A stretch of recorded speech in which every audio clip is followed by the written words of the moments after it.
Hello. Welcome to Troy Hill Talks. Today we're talking about the most gloriously absurd action movie Detroit ever coughed up from a fog of gunsmoke and 80s sweat. Action Jackson. It's got explosions, it's got fire, it got Carl Weathers literally driving a sports car up a flight of stairs like it's GTA on cheat mode. And guess what? Biff from Back to the Future plays a cop.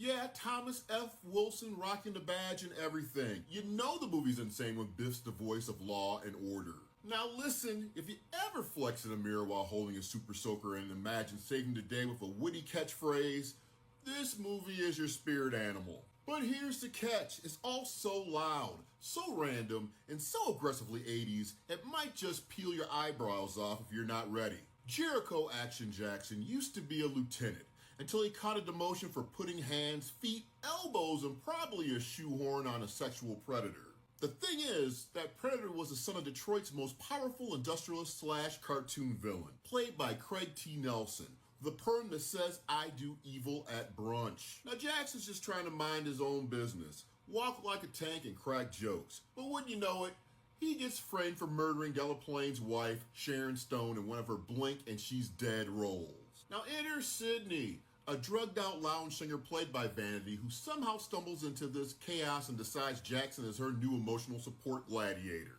So now it's Jackson versus Delaplane, with bullets flying, songs playing, and Jackson evading capture from Detroit PD. And you already know this movie isn't gonna end with handshakes and therapy sessions. Nah, we're talking about jump kicks and explosions, damn it. Carl Weathers is Action Jackson, man. The charisma, off the charts. He's a human action figure. Jumpsuit tight, muscles tighter, and that voice. Smooth enough to sell you life insurance during a hostage rescue. He delivers every line like he's both solving a crime and winning a roast battle. Vanity is Sydney, a beautiful mess. She's twitchy and dramatic, but somehow still charming. She sings like she's auditioning for a Prince movie, and she acts like she hasn't slept since Tuesday. And somehow she and Jackson have this chemistry that totally works. Craig T. Nelson as Delaplane. Let me tell you something, this man is evil with a capital E. He's doing karate in dress shoes. He's plotting murders while sipping champagne. All the dynamics are classic 80s. Tough cop, check. Damsel in distress, check. Evil rich guy with a henchman army, check. And there's still Biff from Back to the Future. One of the things I loved about this movie is the action sequences. It's like every 12-year-old boy's dream choreographed by someone who's never heard of OSHA. Explosions, punches, slow motion dives, and then I mentioned Action Jackson literally driving a sports car up a staircase into someone's damn bedroom. Also the one-liners. How do you like your ribs? Sir, he asked that after lighting a dude on fire. On damn fire.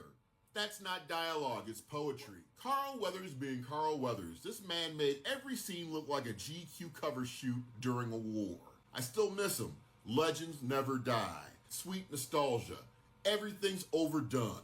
The music, the drama, the bad guys who shout instead of shoot. It's a beautiful time capsule of too much, and I love every smoky frame. Now, some of the things I didn't like in this movie, the background music is wild. The score doesn't match the scene half the time, it seems like to me anyways. There's a dramatic death, but the music feels like someone pressed play on the wrong mixtape. Or you're in a shootout, and the tune playing feels like a slow dance at a prom. Another thing I didn't like about the movie is that it ended so damn quick. The villain gets his, Jackson gets his rank back, Vanity quits heroin cold turkey like in 30 minutes flat. All of a sudden, the credits roll faster than your grandma bingo night. It's like the movie was late for the date and wrapped it up in a panic. I'm gonna give this movie 2.5 flashy ribs out of 5. It's dumb, it's loud, it got Biff in it, and Carl Weathers is committing felony level charisma.